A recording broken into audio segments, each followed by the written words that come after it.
Afternoon everyone. So today we will be talking about solutions to problems on population growth. So it's development program to increase food production, provide potable water supply, construct more road and bridges. Overpopulation within society, there's a lot of problems that need to be solved, like water supply, foods, and more. That's why we need the first thing to develop is a program to increase the production so that we can live freely.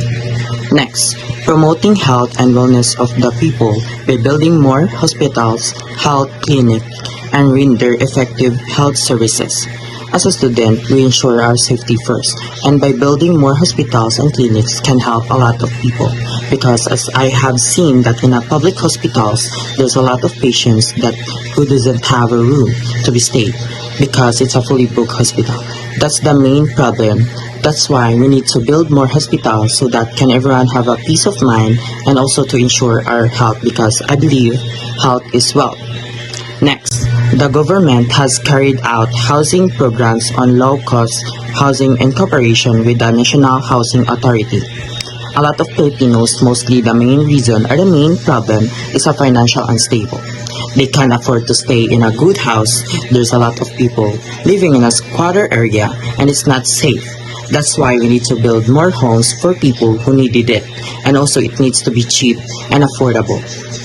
Next, to protect our environment, the government has initiated environment protection project like Pasig Rehabilitation Program. Congress has passed laws on environmental care and protection such as Philippine Clean Water Act and Clean Air Act. So, Urban sprawl.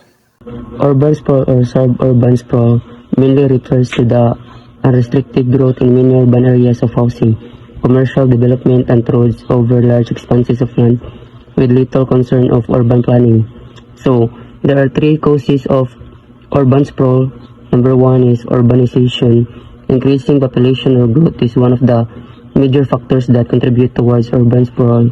As number of people in a city grows beyond carrying capacity, the local communities continue to spread further and further from city centers. The second cause is lower cost of land and houses in the outer suburbs of the cities trigger people to move further away from the city center to where land is far cheaper and convenient. The last cause is poor climate. The presence of unfavorable climate in the city areas trigger people to expand to the nearby city for a better and conductive atmosphere.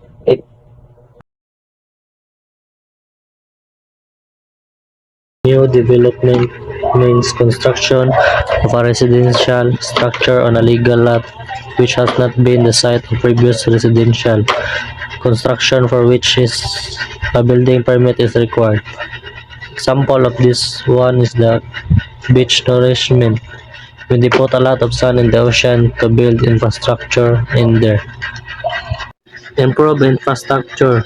There is increased spending on certain types of infrastructures, including roads and electricity, could cause people to migrate to area of low-cost development means construction of a residential structure on a legal lot which has not been the site of previous residential construction for which a building permit is required.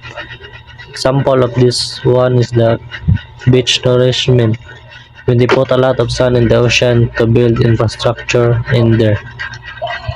Improve infrastructure. There is increased spending on certain types of infrastructures, including roads and electricity, could cause people to migrate to area of low cost. One of the New housing development created to accommodate the demand of the increasing population is also talking large population of agricultural lands. For example, new housing developments aim at families with children require the creation of additional school capacity. Costly transportation. It's bring about increased transportation costs and transform city center into decay areas. A good example of this is its effect on inflation and the overall pricing of goods and service. Increased traffic accidents and casualties. Other negative impacts of urban sprawl includes increased traffic accidents and casualties, congestion, and commutes that are associated with negative health outcomes. Urban redevelopment. This process enables the rebuilding and constructive of new and existing urban structures so that people can be rehoused in new suburbs and the inner city areas can be used instead of commercial uses. New and affordable houses within the cities.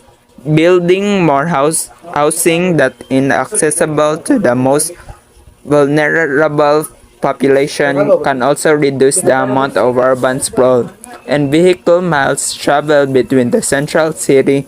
Urban renewal. Governments should form partnership with the private sectors and non-governmental organizations to support the renewal and renovation of old housing.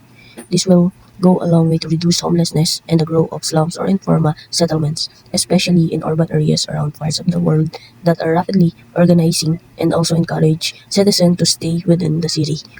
Provision of city buses. To reduce the dependencies on private cars, urban sprawl occurs due to people dependency on cars in order to get their workplace to curtail. This government should limit the use of private car and people should be encouraged to trek from the home to their various workplace or make use of the city. This will go a long way to reduce overcrowdedness and traffic congestion.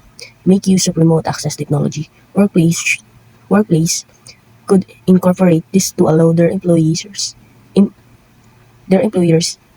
to get what they need to be done from home, making it unnecessary to live close to work and getting rid of the incentive to live near the city.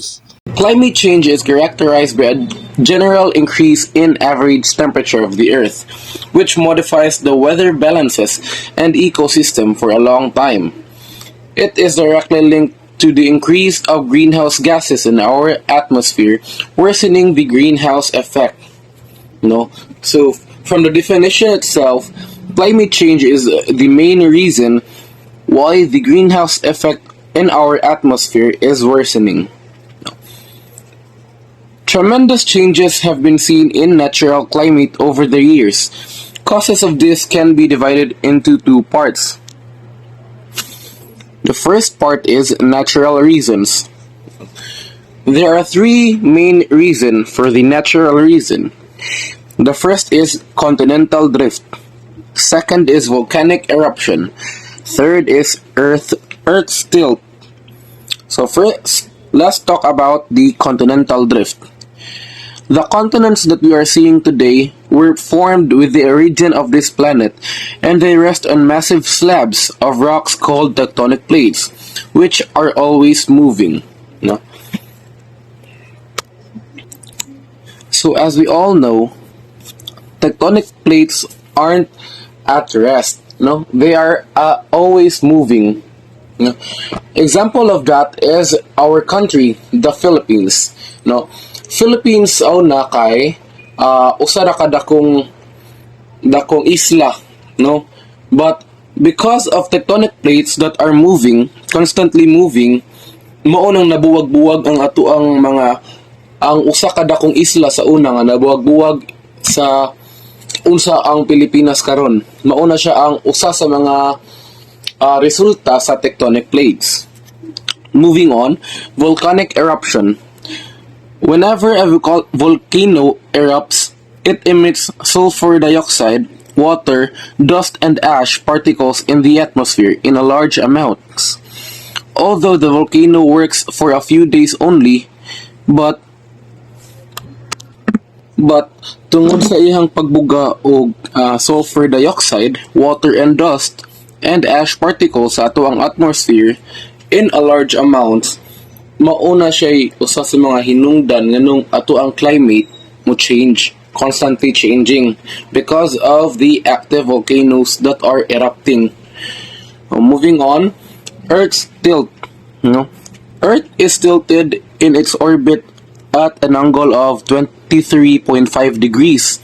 Changes in this inclination lead to changes in the order of the weather. No? So, tungod sa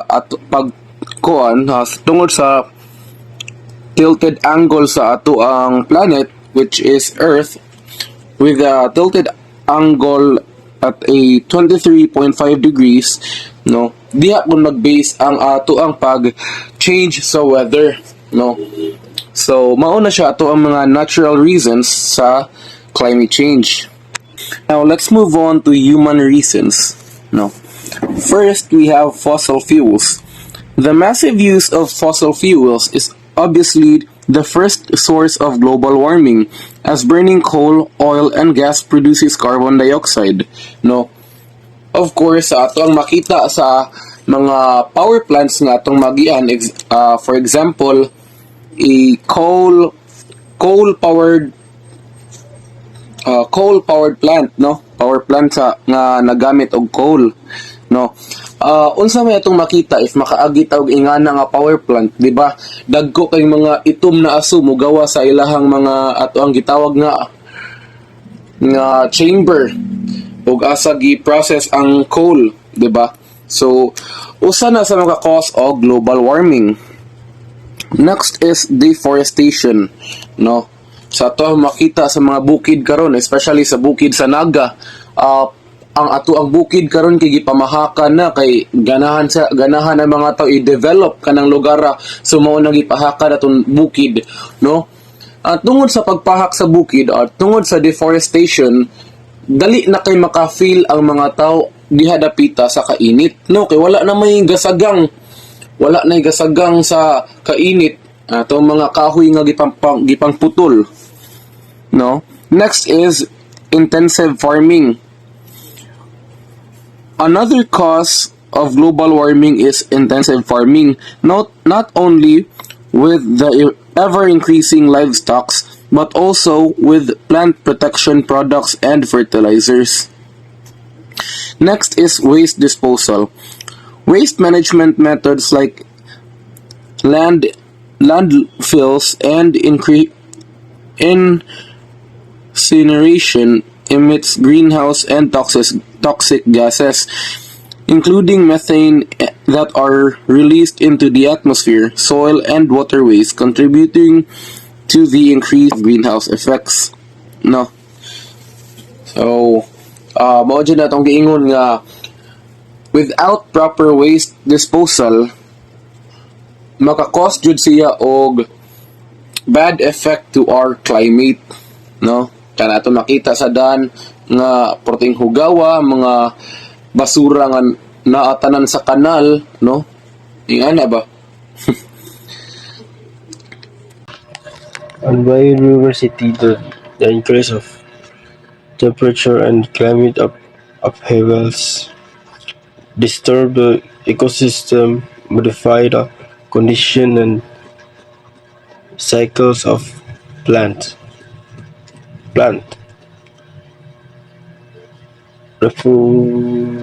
reproduction. The security of source and climate change are changing life habits and migratory cycle of animals on ocean because of global warming.